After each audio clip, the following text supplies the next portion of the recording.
উপরে মিডিয়াগুলো চিনতে হবে, কালার দেখে চিনতে হবে, নাম জানতে হবে, তাই না? এগুলা আর সব মিডিয়াই কিন্তু এরকম কোটার ভিতরে থাকে, কোটার ভিতরে থাকে। এটা আমরা এখানে দেওয়া থাকে যে হাজারে কত দিব, পরে যার যেটুক লাগে হাজারের হিসাবে পরে হিসাব করে পরে যার যে কয়েকটা প্লেটের দরকার হয় সেই কয়েকটা বানায়। সব মিডিয়াই কিন্তু লিকুইড মিডিয়া, সলিড মিডিয়া সবগুলোই কিন্তু এরকম কোটার ভিতরে পাউডার আকারে থাকে। আর এখানে সব মিডিয়ারই মোটামুটি সব মিডিয়ারই কোটা দেওয়া আছে, লিটার আকার, ইএমডি আকার, এসএস আকার, ব্লাড আকার সবগুলাই এখানে দেওয়া আছে। আর পেটি ডিশে বানানোর সময় কিন্তু এই আমরা প্রিপারেশন দেখাবো, কিন্তু আগে আমাদের যে বানানো আছে সেগুলো আগে দেখাই। এটা এই তিনটা হয়েছে কি ফ্রেশ, এটা হচ্ছে এটা কালার দেখে চিনতে হবে এটা কি নিউটন আগার। এই কালার দেখলে এটা হবে কি নিউটন আগার। আর একটা বলতে হবে কি এখানে কি কোনো দাগ থাক কিছু দেখা যায় না, দেখা যায় না, তাহলে এটা হচ্ছে fresh nutrient agar. Fresh nutrient agar এটা যদি আইডেন্টিফিকেশনে দেওয়া থাকে তাহলে লিখতে হবে কি ফ্রেশ নিউট্রিয়েন্ট আগার।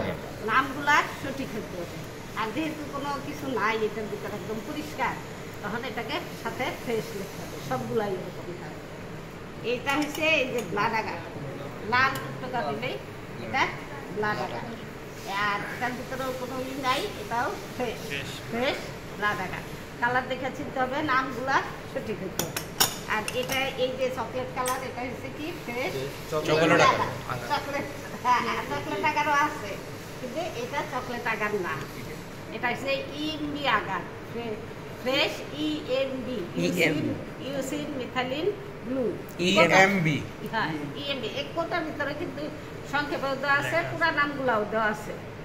যাদের সমস্যা হয় তারা কোটা দেখা এগুলা লিখে দিতে পারবে। EMB agar, using methylene blue, ঠিক আছে? EMB agar. তাহলে মোটামুটি আরো অনেক আগার আছে, SS agar, mannitol salt agar, MacConkey agar, অনেক আগার আছে। কিন্তু সবগুলা পরীক্ষার সময় আমরা সাধারণত দিই না, একটু সহজ করে দেওয়া হয়। এই তিনটার ভিতরেই বেশি দেওয়া হয়, নিউটন, ব্লাড, ইএমবি। তারপরেও অনেকে দেখা যায় যে সঠিকভাবে চিনতে পারে না।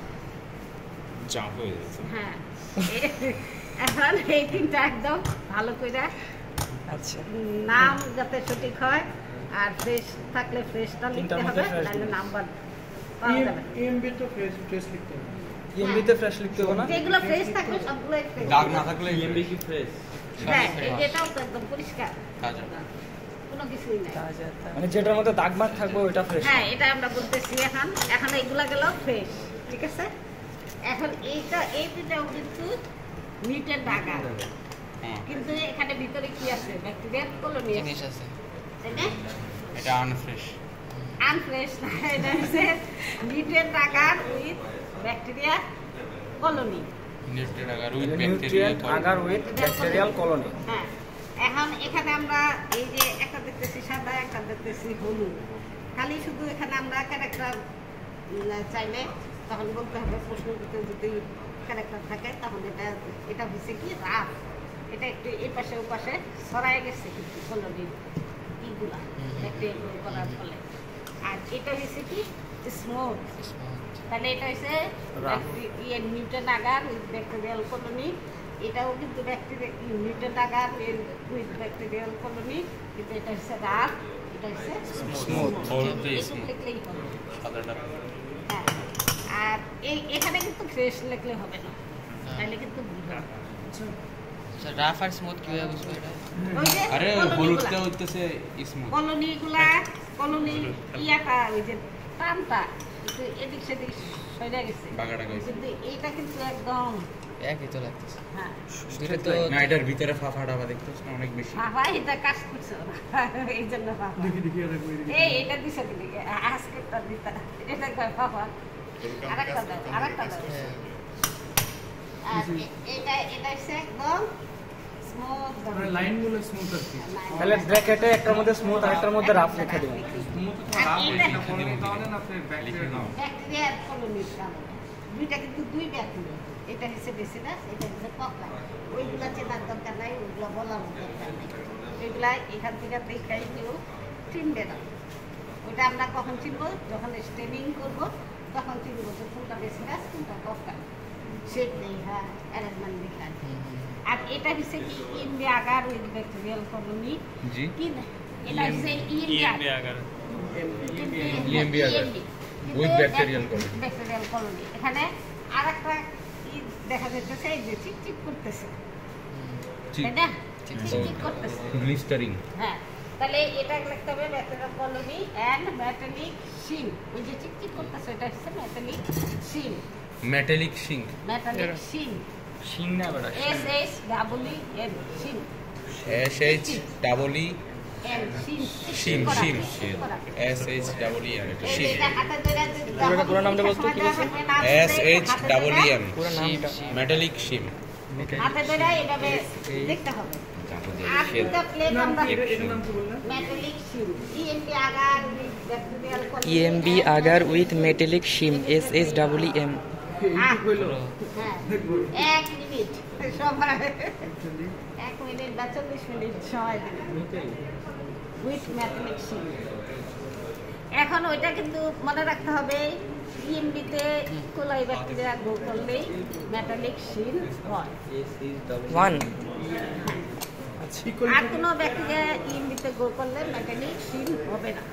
তাহলে ইকোলাই ব্যাকটেরিয়া গ্রো করলেই ইএমবিতে গ্রো করলেই মেটালিক শিং হবে। এটা মনে রাখবি, মেটালিক শিংটা মনে রাখবি। কোন ব্যাকটেরিয়া মেটালিক শিং করে? ইকোলাই। ইএমবিতে ইকোলাই ব্যাকটেরিয়া গ্রো করলেই মেটালিক শিং হয়। আর দুটো প্লেট আমরা পরে দেখাবো। এই যে ব্লাড আগার দেখাইছে ফ্রেশ, এই ব্লাড আগারে কিন্তু ব্যাকটেরিয়া গ্রো করলে হিমোলাইসিস হয়। আর একটা কিছু কিছু ব্যাকটেরিয়া হিমোলাইসিস হয়, কিছু কিছু ব্যাকটেরিয়া হিমোলাইসিস করে না। তখন আমরা এটাকে দেখা, এই যে কালচার দেওয়া নাই, কালচার দিয়ে আমরা পরবর্তী ক্লাসে দেখাই দিব যে এই যে হিমোলাইসিস কেমন হবে আর নন হিমোলাইসিস কেমন হবে। ওইগুলো ব্লাড আগারই থাকবে bacterial colony with haemolysis and non haemolysis. আমরা যখন দেখাবো তখন এটা বলে দিব। এটা যেটা হিমোলাইসিস করবে এটা ব্লাডটা সরে যাবে, আর যেটা হিমোলাইসিস না করবে এই রকম থাকবে। যেটা হিমোলাইসিস করবে এটা লিখতে হবে হিমোলাইসিস, যেটা না করবে সেটাকে লিখতে হবে নন হিমোলাইসিস। এই দুটো আরেকবার বলুন তো hemolysis এর দিকে। এইদিকে দেখাবো। ব্লাড আগারটা কিছু ব্লাড আগারে কিছু কিছু ব্যাকটেরিয়া হিমোলাইসিস আর কিছু কিছু ব্যাকটেরিয়া হিমোলাইসিস করে না। ওই দুটা প্লেট আমরা পরবর্তীতে দেখাই দেবো যে এই যে হিমোলাইসিস কেমন আর নন হিমোলাইসিসের প্লেট কেমন, ওইগুলোও কিছু পরীক্ষাতে দেওয়া হয়। এটা তো আমরা এটা দেখাবো, দেখাই যে এটা দেখে চিনতে হবে blood agar with bacterial colony. তখন লিখতে হবে যেটা হিমোলাইসিস করছে এটা হিমোলাইসিস, আর যেটা হিমোলাইসিস না করবে সেটা লিখতে হবে blood agar with bacterial colony and non haemolysis. ঠিক আছে, এই গেল সলিডগুলো আমাদের। হ্যাঁ, মোটামুটি এইগুলো চিনলে এইগুলোর সাথে পরিচিত হইলেই হবে। এখন আর একটা, এই যে যেগুলা ক্লিন এন্ড ক্লিয়ার। এই ইয়াতে থাকবে, টেস্টিতে থাকবে, সেগুলো হচ্ছে কি লিকুইড আর এটাকে বলা হয় ব্রথ বলা হয়। ব্রোথ ব্রথ, GROT এটা হচ্ছে ব্রথ, BROTH ব্রোথ ব্রথ। ওখানে কোটা দেওয়া আছে, তাহলে এটা হচ্ছে কি নিউট্রেন ফ্রেশ নিউট্রেন ব্রথ। কেন ফ্রেশ? এটা একদম স্বচ্ছ পরিষ্কার, এটার ভিতরে কোনো ঘোলাটে নাই, তলানি নাই। Neat and fresh nutrient broth. কুচিয়ে দিলা ওইটা থাকবে। এই যে আমি উপরে ধরি, এই যে উপরে এরকম পরিষ্কার থাকবে একদম পুরা, হ্যাঁ পুরা টেস্টি এরকম পরিষ্কার স্বচ্ছ থাকবে। কোনো ঘোলাটে দেখা যাবে না, কোনো তলানি দেখা যাবে না, কোনো শর্ট দেখা যাবে না। ঠিক আছে, তাহলে এটা হচ্ছে কি A B দেওয়া থাকবে। এটা হচ্ছে এরকম পরিষ্কার যেটা থাকবে সেটা হচ্ছে ফ্রেশ নিউট্রেন ব্রথ। আর একটা এই দুটো একসাথে, এটা A এটা B এরকম দেওয়া থাকবে। এটা কি ঘোলাটে, তাহলে এটাও কিন্তু নিউট্রেন ব্রথ উইথ ব্যাকটেরিয়াল। এখানে কিন্তু কলোনিয়া বলা যাবে না, ব্যাকটেরিয়া গ্রো করছে আর কি, ব্যাকটেরিয়াল গ্রো। আর এখানে কি হচ্ছে, এই যে প্রথমে ঘোলাটে হয়েছে, তারপর কি এই যে তলানি হচ্ছে। আর কিছু কিছু আছে উপরে সরও পড়বে, অনেকদিন থাকবে। এটা তাহলে কি লিখবো? এটা নিউট্রিয়েন্ট গ্রোথ, এটা কিন্তু ফ্রেশ লিখছি, ফ্রেশ হবে না তো এটা? ফ্রেশ হবে। Nutrient growth with bacterial growth, এখানে কিন্তু কলোনি না। আচ্ছা, আর ওই যে ধোঁয়াটা হয়েছে সেটাও লেখা হবে, কলোনি তলানি থাকলে কলোনি হবে। না না, পেটি দিশে থাকলে কলোনি হবে, গ্রোথে কোনো সময় কলোনি গ্রোথে কলোনি হবে না। কলোনি হবে মানে লিকুইডে কখনো কলোনি হয় না। কলোনি। ওকে, এই যে ঘোলা হবে, ঘোলা ঘোলা হবে, তলানি হবে। ঠিক আছে, মানে এরকম যেটা পরিষ্কার থাকবে সেটা ফ্রেশ, আর যেটা এরকম ঘোলাটা থাকবে সেটা ব্যাকটেরিয়াল গ্রোথ, মানে ব্যাকটেরিয়া গ্রো করছে।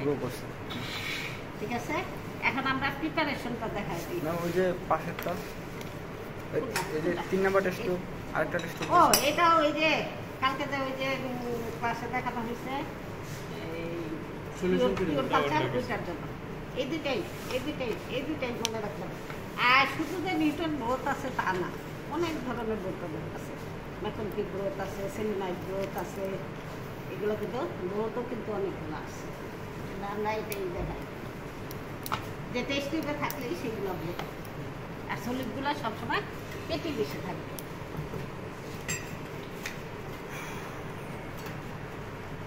এখানে একটা মিডিয়া দিয়া আমরা খালি প্রিপারেশন দেখাই যে কীভাবে, তাও প্রিপারেশন সম্পূর্ণ দেখানো যাবে না, শুধু গোলায়া পেটি দিশে ঢালা পর্যন্ত দেখানো যাবে, এর বেশি দেখানো যাবে না, কেননা অটোক্লাভ করতে গেলে অনেক সময় লাগবে, এগুলো কিন্তু অটোক্লাভ ছাড়া বানানো হয়। এখন এখানে এটা আমরা নিচ্ছি নিউটন আকার। নিউটন আকারের এইটা কোটার গায়ে কিন্তু লেখা আছে 1028 গ্রাম, ওই যে ছোট করে লেখা আছে, এই যে 1028 গ্রাম বলতে মানে 1 লিটারের মধ্যে 28 গ্রাম। আচ্ছা আচ্ছা, এটা দিতে 28 গ্রাম পাউডার দিতে হবে। পাউডার দিই। এই যে এখানে ছোট করে লেখা আছে 28 গ্রাম পাউডার 1000 ডিস্টিল ওয়াটার। সবসময় কিন্তু ডিস্টিল ওয়াটার ইউজ করা হয় মিডিয়া বানানোর সময়।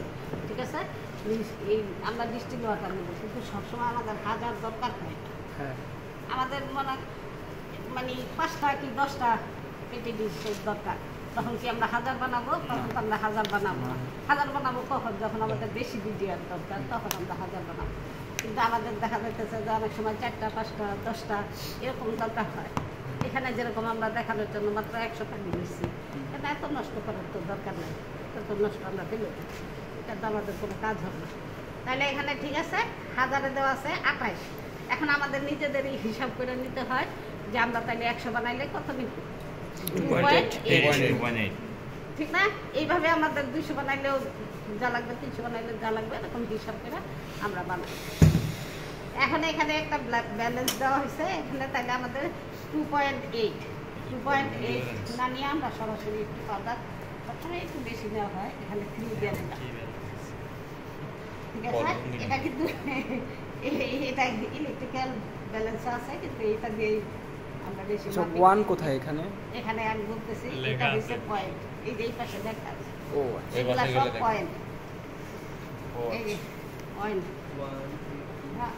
এই যে 1 পয়েন্ট 2 পয়েন্ট 3 পয়েন্ট, এগুলো সব পয়েন্ট। আর এখানে আছে 10 গ্রাম, মাঝখানেটা 10 গ্রাম 20 গ্রাম 30 গ্রাম 40 গ্রাম 100 পর্যন্ত আছে। ঠিক আছে, আর এখানে হচ্ছে 1 গ্রাম 2 গ্রাম 3 গ্রাম 10 পর্যন্ত আছে। এখন আমাদের যেহেতু 3 লাগবে, আমি এই যে 3 করে দিলাম। ঠিক আছে, আর এটা যখন পাউডার দিব তখন যখন মাঝখানে আসবে তখন এটা মাঝখানেরটা কি এখন নরমালি আছে? সবগুলাই আমরা কিনারে, ওইগুলো আমাদের লাগবে না। যখন আমরা মনে 1 গ্রাম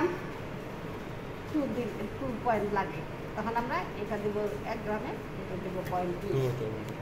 আর যখন আমাদের 10 লাগবে তখন এটা সরাবো, এটা এই যে 10-এ দিলেই হয়ে যাবে, আর এইগুলো থাকবে পিছনে।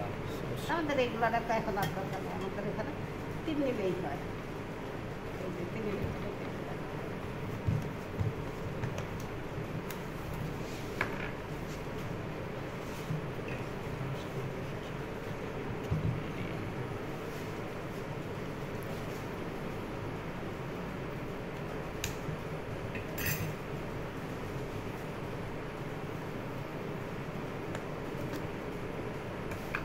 বাতাস ঢুকানো যাবে না, বাতাস ঢুকলে হয় কি এই পাউডার জমাট বেঁধে একটু ইয়ে। এই জন্য খুব মাঝখান সহজ। তো হয়ে গেছে মনে হচ্ছে। হয়েছে মনে হয়। না, আরেকটু লাগবে।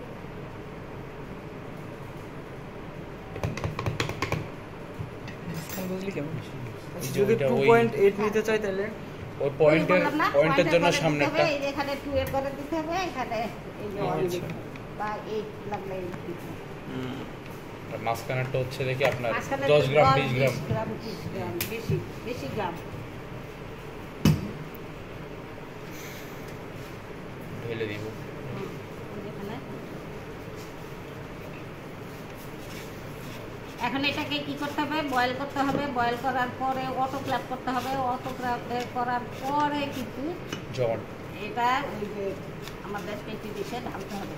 ওই আলাদা ভিডিও ঢালার রুম আছে, সেখানে নিয়ে পরে ঢালতে হয়। আমরা যতগুলো প্লেট বানাবো সবগুলা প্লেটগুলাও কিন্তু অটোক্ল্যাপ করতে হয়। মিডিয়াটাও কিন্তু অটোক্ল্যাপ করতে হবে। এখন ওই যে এটা খালি বয়েল করে নিয়ে আসি। বয়েল করে কিসের জন্য? ভালোভাবে মিক্সড হওয়ার জন্য। বয়েল করে কিন্তু অটোক্ল্যাপ করতে হবে। এই যে পেটি ডিশগুলো হ্যাঁ খালি বয়েল করে এটাকে ঢালতে হবে। এই যে পেটি ডিশে করে ঢালা হবে।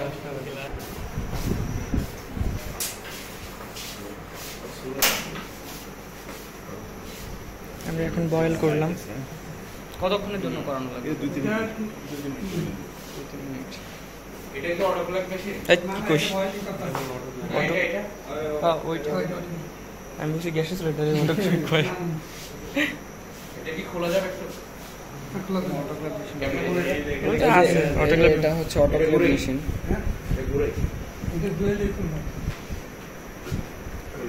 বিভিন্ন সব যন্ত্রের বস কর তারা। তাহলে মোটামুটি মাঝে মাঝে একটু লাগা দিতে হবে। যদি তাহলে ভিডিও জমা করতে থাকে ওটা পুরো যাবে। আমরা হচ্ছে মেইনলি মিক্স করার জন্য এটা হ্যাঁ, use করি।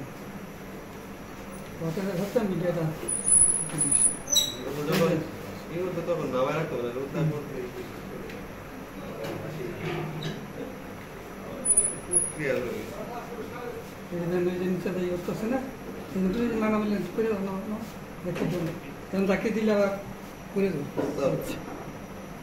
এখন চাকি দেওয়া যাবে না।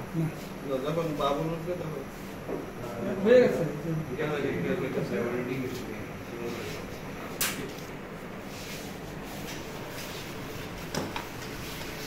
এই যে এইগুলা কিন্তু মানে গরম করে আয় নাই ঢালা যাবে না, সবগুলো আবার অটোক্ল্যাপ করতে হবে। ঠিক আছে?